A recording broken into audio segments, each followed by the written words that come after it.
George Billionaire, with Yes. none other, Becky K, Sissy Bray. internationally known, on the microphone. That's right. On Capital 100.4 FM, Harari's Heartbeat, the place to be every single Monday. And it's good to have you back. We know you're up and about, doing your hustle, making sure that, Doing you the know, things, yeah.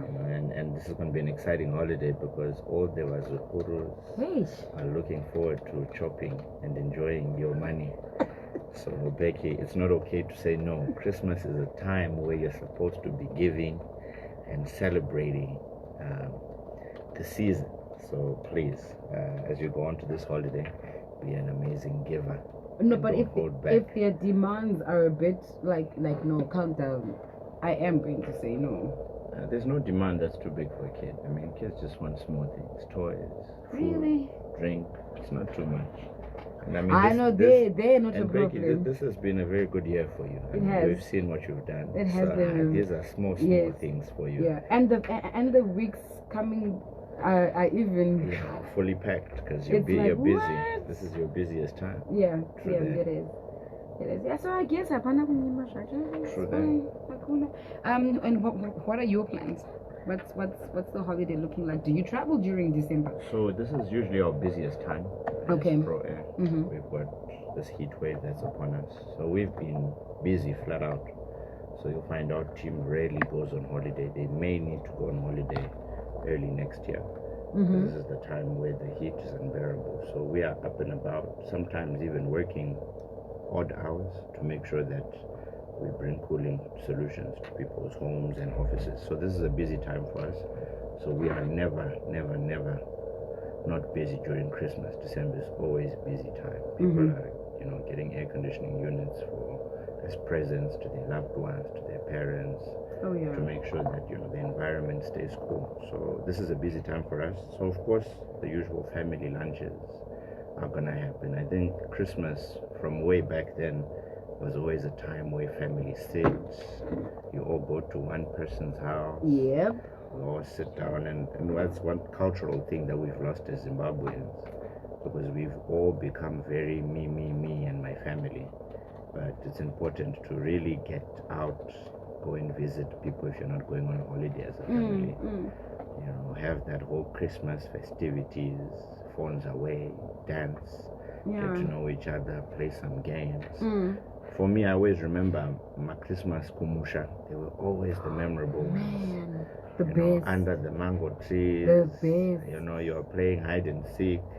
But with technology, of course, things have changed. But I think we need to really bring that back, where people get to play games. You hear stories from Anagogo and Sekuru. That's what we grew up enjoying. So, I'm looking forward to it. I think we're going to have an amazing Christmas. Yeah. Because we're going to go to a very close family house, and 7, 8 other families are coming. So it's going to be a really jam-packed place to have. If I get overwhelmed with my Vasuburu, I'll be on your phone. George, Munoya. I think I will take it upon myself to be with Gabe.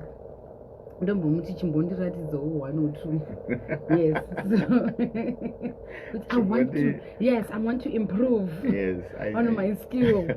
Just do something. Yeah, Yes, absolutely. So there's Cyril, who normally is against you when you're on hustle hard. He's always like, George, George. Today he's like, George, yes. And say what's on your heart, George. Say what's on your heart. Shout out to you, Cyril. So today we're talking about small deeds done are better than great deeds planned. Now that's like a shot, man. That's a shot, big shot. Because we do it. We know how to plan big. Yeah. And then on the execution, it's like, okay, what happened? Is that it? True that. Is that it? Yeah. So the phrase emphasizes the importance of taking action, even if the actions are small, rather than getting stuck in the planning phase or for larger, more ambitious goals. And this is where most people get stuck.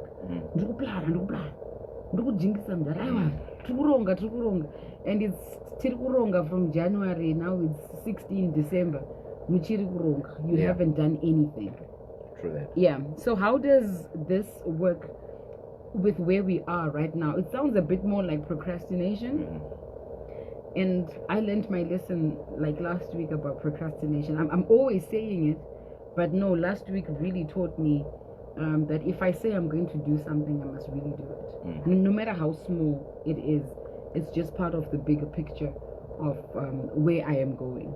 Yeah. Yeah. So small deeds versus zero action. Yeah. So it's an important element that as we end the year and as we begin the new year, I really thought and I was reflecting on so many people who had dreams, big plans planned out, especially in the year 2024. And up until the end of 2024, some of them were not realized. But the thing about setting a huge goal or having great plans, it's not about achieving something immediately, but it's about taking steps, purposeful, deliberate steps of action towards fulfilling that thing that you want to achieve. And I've read 8 books this year, and I've read countless audiobooks in my car as I drive. And for me, this is a new record that I've set on manual books reading, because I do a lot of audiobooks as I travel, as I drive, but physical books, I've done 8. And to me, that's an achievement, because at the beginning of the year, I sought out to say, George, you need to have that 20-minute routine. And I love what is called the 20-20-20 rule, which says you meditate for 20 minutes, you exercise for 20 minutes, and the other 20 minutes you exercise, right? So you meditate, right? You exercise. And it's important that people realize that doing deliberate steps towards something makes you different from the person that you were before. And for me, I've seen it, and it's brought results tangibly. There's certain things I wanted to achieve this year, and I've achieved 70% of them. And that's a good figure. But the reason I've achieved those is because I took deliberate action. Which is why we came up with the small deeds done are better than great things planned. So there are so many people, we've said the quote before, failing to plan is planning to fail. Right? But there's so many people who plan to say, I want to do this. I love the example of somebody who wants to build a house.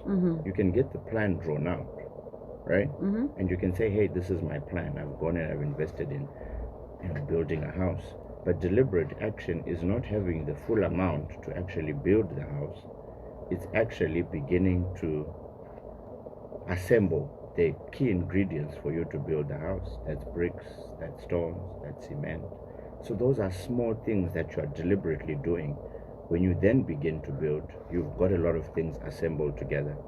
So as we continue going on to living our lives, we need to understand that a life without action is not going to be a fulfilled life. The Word of God goes on to further say faith without action is absolutely dead. You cannot have a great big faith plan of wanting to achieve things, but you're not willing to walk towards it and actually do deliberate steps to achieve things. There are many people who have thought, I want to start a business. Great business plan in your mind, but the execution of you, number 1, going to register it, number 2, doing some market research, number 3, actually starting where you are before you have an office. That's actually taking actionable steps. Putting your business on WhatsApp, publicizing your products or your services. All of this are all in key ingredients that are action oriented, that will help you to become a better individual. I love what I saw this last week, where the civil servants of Zimbabwe were sat down, and what we talk about all the time here on Hustle Hard, where they were sat down and told, yeah, you're civil servants, great, you've got a job, but remember, there's very soon a time that's going to come where you're not going to be employed. And what are you going to do at that time? Yeah, you might have a farm, yeah, you might have a house, but what's going to sustain you? And this is the thing that we've always spoken about here, and I was great that that conversation is happening, not only to civil servants, but even to people who are listening to us today, who are always constantly relying on the famous abbreviation, They're JOB.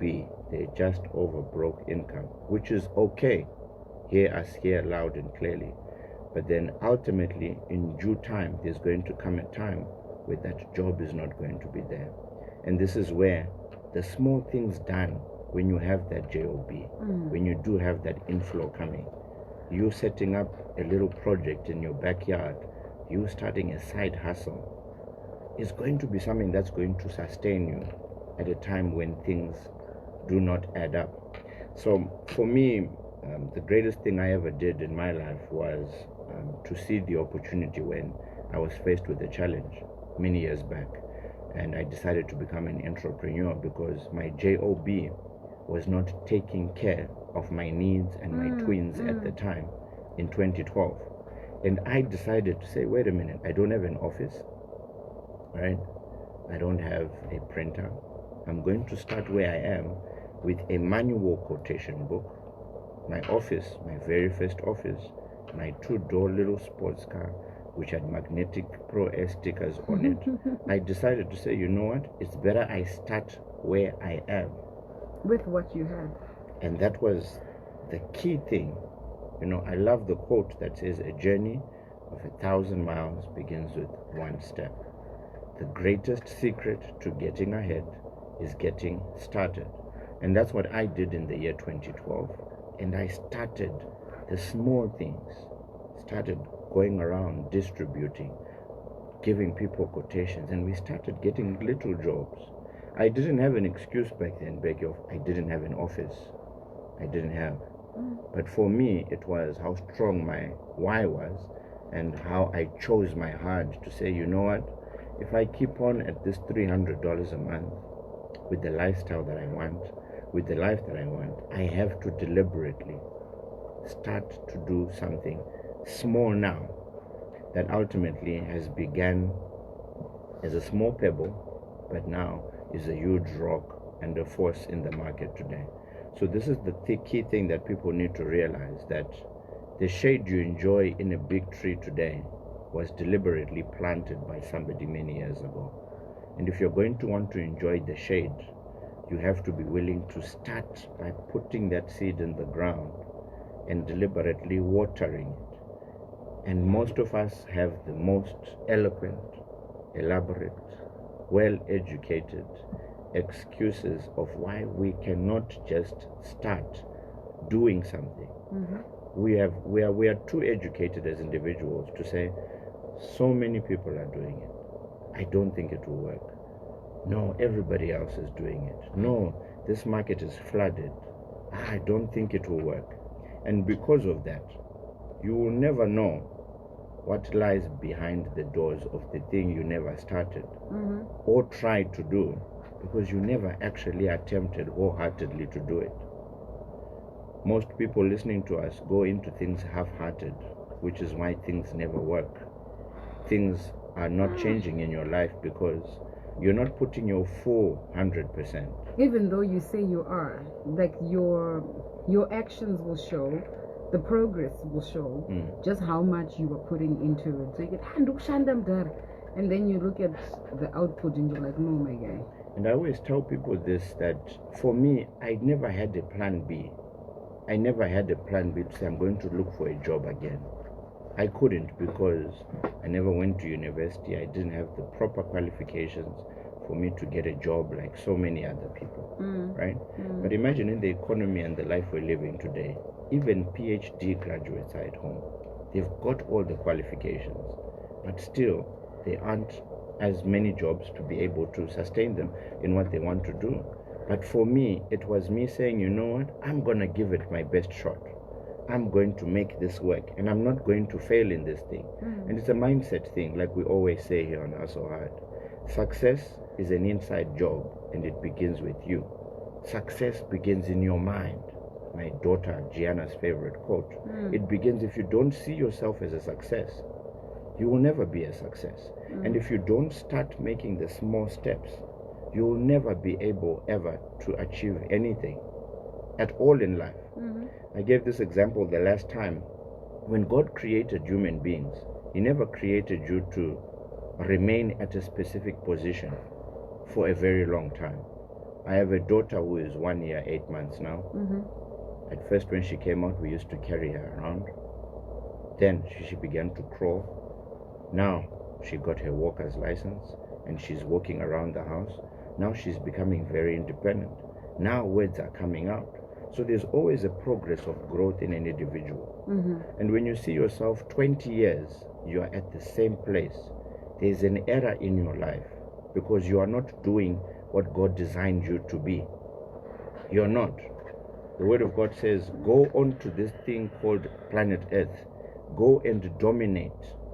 Be fruitful and multiply. Those are 3 things that we were given as individuals. And in order for you to do those deliberate things, you have to take action in regard to something. You will not dominate if you're not doing something. You will not. You will not be fruitful if you're not planting something. Right? You won't. And you will not multiply if there's nothing at all that you have done. All these 3 things that God sent us to do are all action-oriented things. And all of them begin with one step.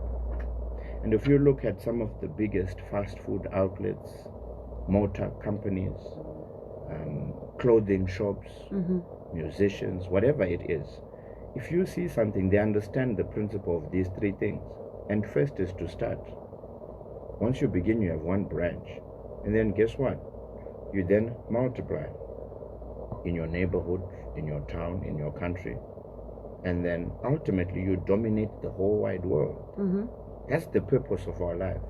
But because we are not even able to start where we are, you will never become what God purposed you to be because you haven't even started. Imagine we've got a great musician in this country called Jah Praiser, Alec Macheso, just to name a few.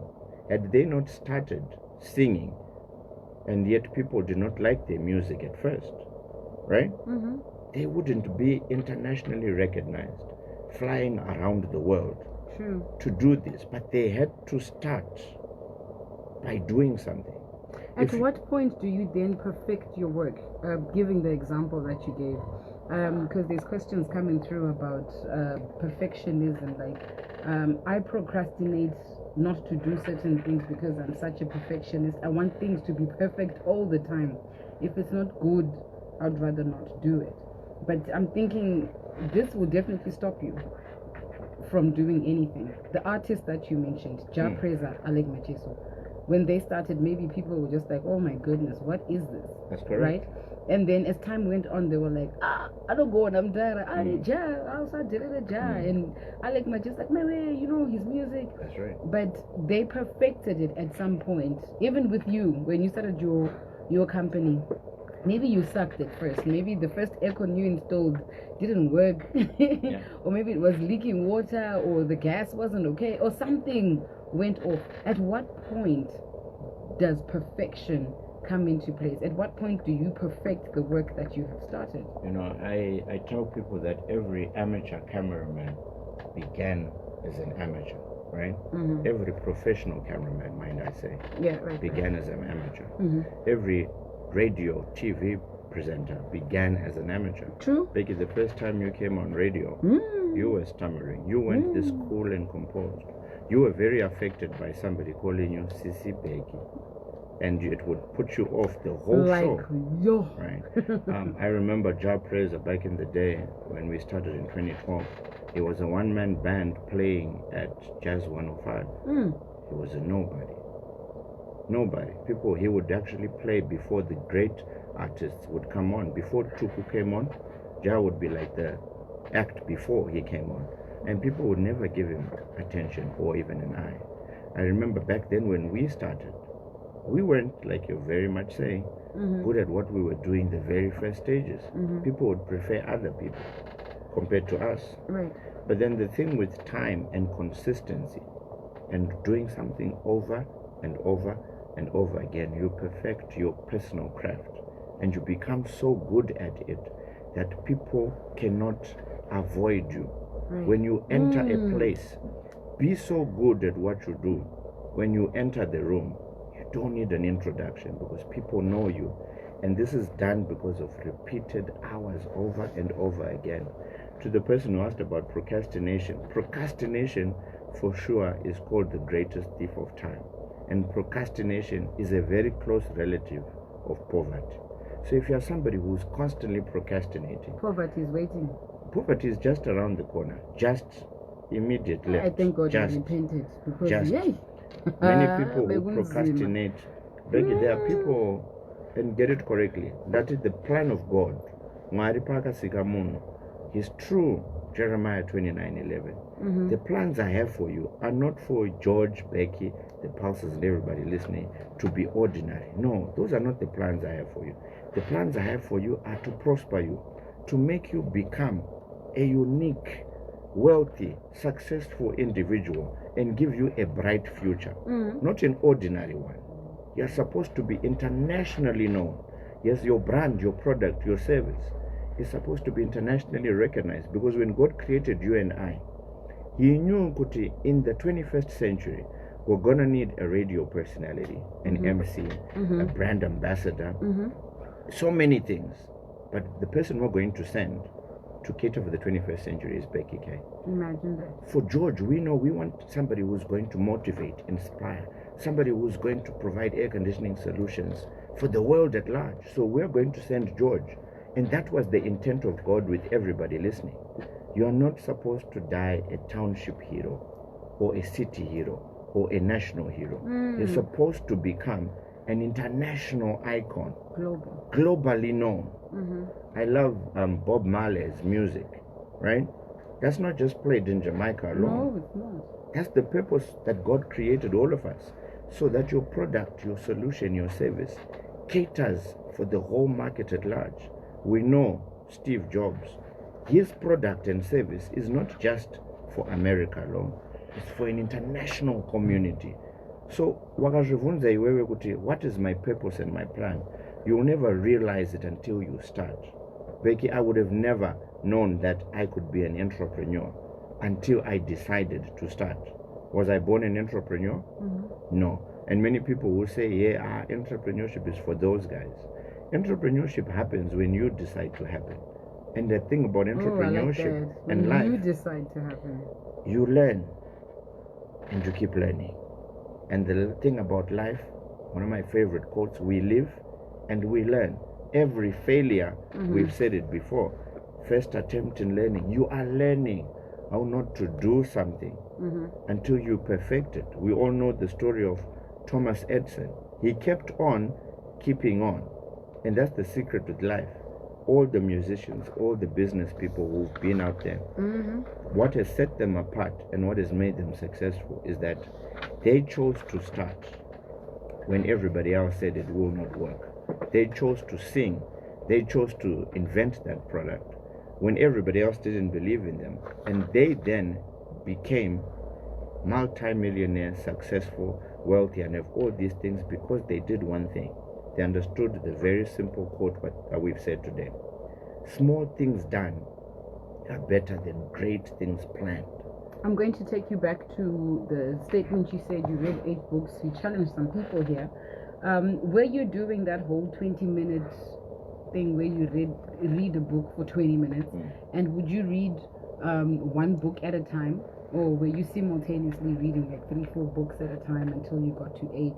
This is just to assist someone who was challenged, and I feel challenged. I need to find a book to read now.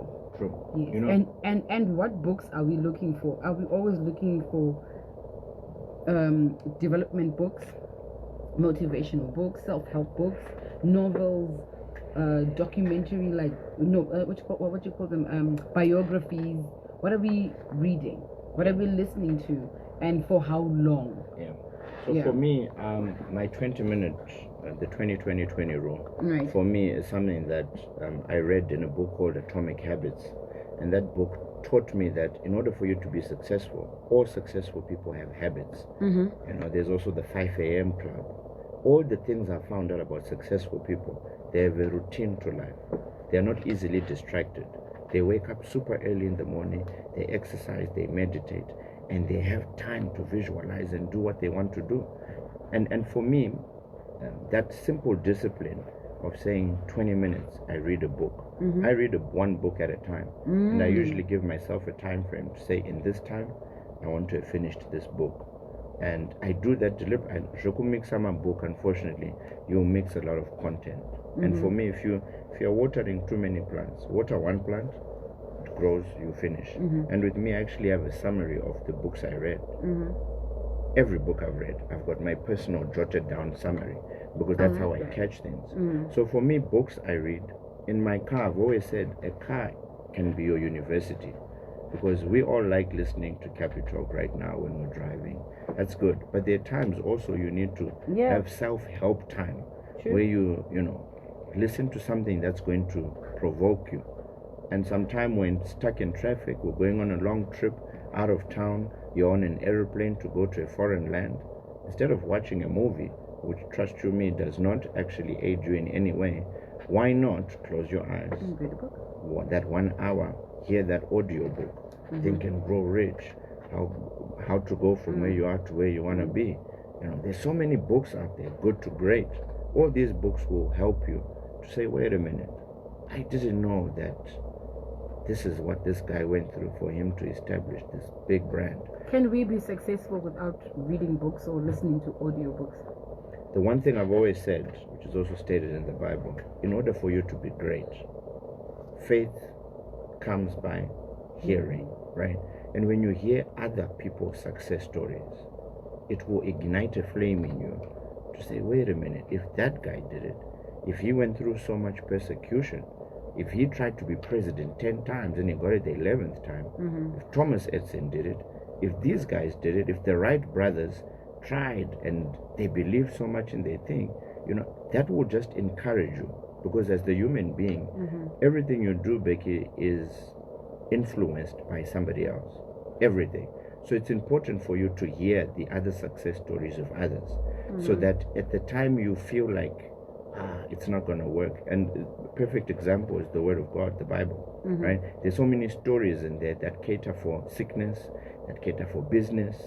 I was reading recently with the amazing G's the parable of those people who were given talents, right? And it was something I meant to talk about today as well, regarding he was given 1 talent, 5 and 10. The guy given 1 didn't do anything. The guy given 5 talents multiplied them, 10 talents multiplied them. And in life, you're going to be asked one point in time that, Becky, we gave you a gift to speak, to be able to influence people. You're supposed to be a brand ambassador, internationally known. You were supposed to MC events for presidents all over the world. Why didn't you multiply the thing that we gave you? Which is why we say small things done. Jirinane kutanga. Wozoudzwa wakudenga. Anadai. Nanandicha. That's going to be a big problem. And in old age, I've always said this, the greatest thing you're going to suffer from is called a regret. I wish I had done that.